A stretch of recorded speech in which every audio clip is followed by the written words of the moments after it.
Bonjour à tous, dans cette vidéo, un petit peu de chocolaterie, du chocolat au lait à 33% de cacao, des fèves de chez Valrhona, des fèves de Madagascar avec de la vanille, et c'est une très très bonne couverture. Donc le carapome avec donc évidemment des pommes et un caramel.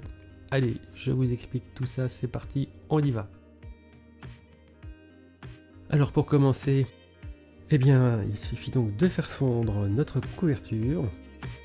Alors pour que ce soit pas trop compliqué, minimum 500 g de masse, voire 1 kg pour être un peu plus à l'aise.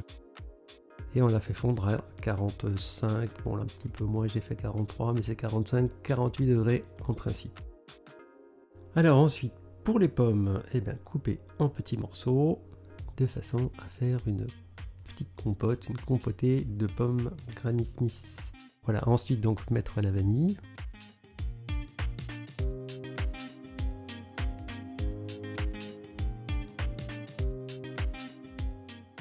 Voilà, donc faire à feu pas trop vif. Compoter se fera mieux sur un feu moyen, moyen doux en fait. Voilà, donc pas trop vite. Vous pouvez rajouter un petit peu d'eau, c'est pas du luxe. Elle va s'évaporer petit à petit, mais ça va aider à faire fondre les pommes. J'ai pas compté, j'en ai rajouté au fur et à mesure. Voilà, une fois que c'est fait, on met tout ça dans un petit robot coupe, un mixeur, ce que vous avez. Bien mixé de façon à ce que ça soit le plus liquide possible.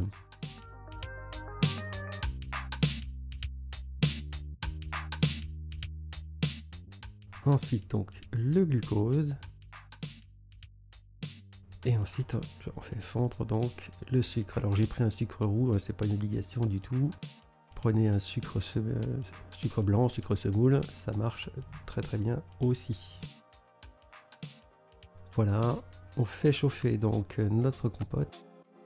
On verse jamais un produit froid dans du caramel, il va donc refroidir l'ensemble. D'ailleurs c'est quand même ce qui s'est passé. On voit que ça fait des petits morceaux de caramel pas fondus, donc il faut simplement insister de façon à ce que tu refondes à nouveau. Tous les éléments sont chauffés, c'est comme un caramel normal, au lieu de mettre de la crème fraîche liquide chauffée, enfin bouillie. Là c'est le même principe, sauf que cette fois on le fait avec de la pomme pour obtenir donc un caramel parfumé à la pomme Granny Smith. Alors c'est important Granny Smith, l'acidité, étant donné que tout est bien sucré déjà, donc la pointe d'acidité va contrebalancer l'ensemble. On sent pas du tout l'acidité une fois que c'est fini, mais c'est pour justement équilibrer l'ensemble.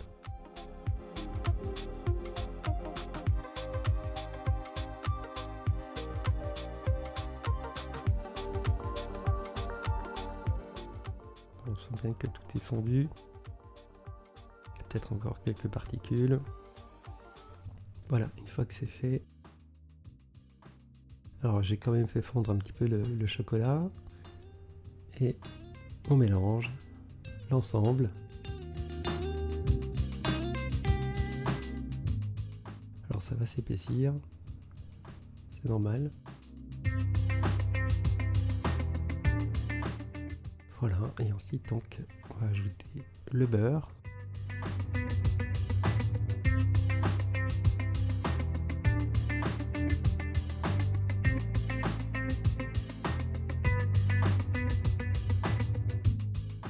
Beurre fondu. Et ensuite donc la crème fraîche à chauffer. Et rajouter donc la crème fraîche.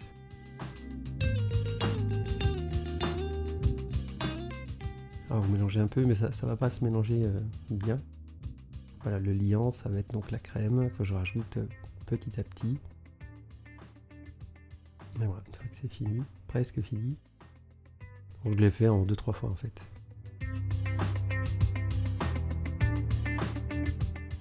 Voilà, et on va trouver donc une consistance intermédiaire. Et on va pouvoir donc utiliser cet intérieur caramel pomme.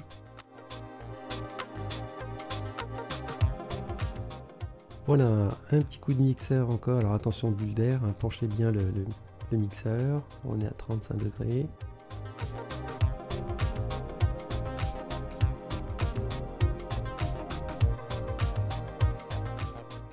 Donc pendant ce temps-là, donc notre couverture descend.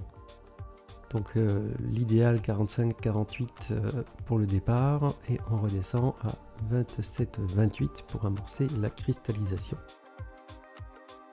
N'oubliez pas de mélanger, la température compte mais le mélange aussi, c'est ce qui va déclencher la cristallisation.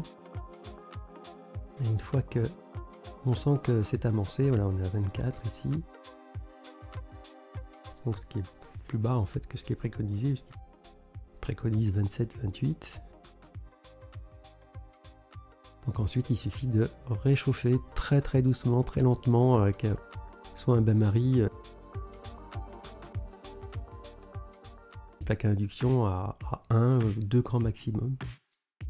Voilà, donc 29, 29, 30, c'est le maximum. Et on peut l'utiliser. Alors ensuite donc le moule, on met une première couche. Voilà, comme ça. Alors petit rappel, les moules doivent être tempérés, tout ce que vous faites doit être tempéré. Température de laboratoire idéale, c'est 20 degrés, 20, 22. En dessous, ça bloque. Au-dessus, ça cristallise pas, ça ne sèche pas. Donc c'est délicat le chocolat, encore une fois. Voilà, donc la première couche est posée. Je viens enlever, raser, enlever le surplus donc, de chocolat au maximum, dans un premier temps, voilà.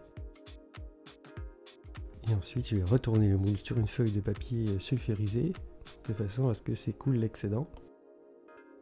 Voilà, donc là j'ai deux formes particulières. Choisissez en fait ce que vous voulez. Là c'est pour l'exemple.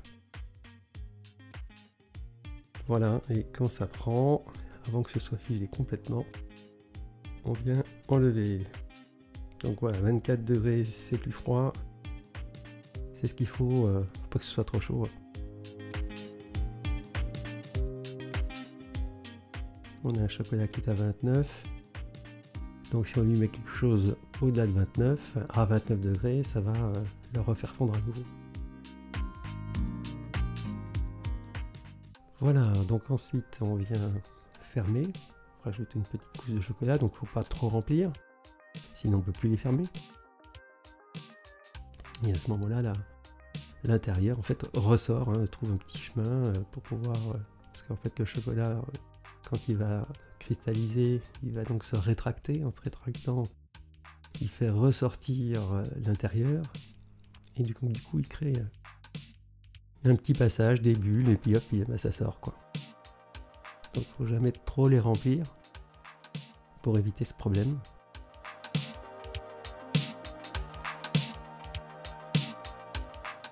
Je fais plusieurs passages pour enlever l'excédent.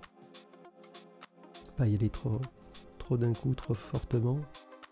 Ça pourrait faire aussi ressortir l'intérieur par le mouvement. Voilà, tapoter, ça c'est pour que d'éventuelles bulles d'air eh bien sortent. Alors ici une autre finition, une petite rosace, voilà. Donc surveillez toujours les températures. Là, je ne le montre pas, mais donc c'est très souvent que je vérifie la température pour être à 29-30 grand maximum. Dès que je suis en dessous, je réchauffe un petit peu. Et je surveille aussi la température de l'intérieur, de façon à pouvoir l'utiliser du début jusqu'à la fin sans que ça bloque.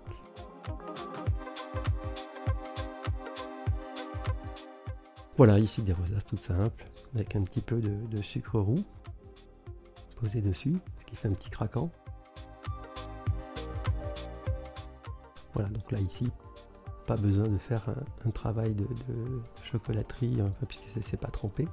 On peut simplement l'utiliser comme ceci. Voilà, une fois que c'est refroidi. Alors en principe, c'est le lendemain. Bon là c'est pas le cas, j'ai mis un petit peu au froid.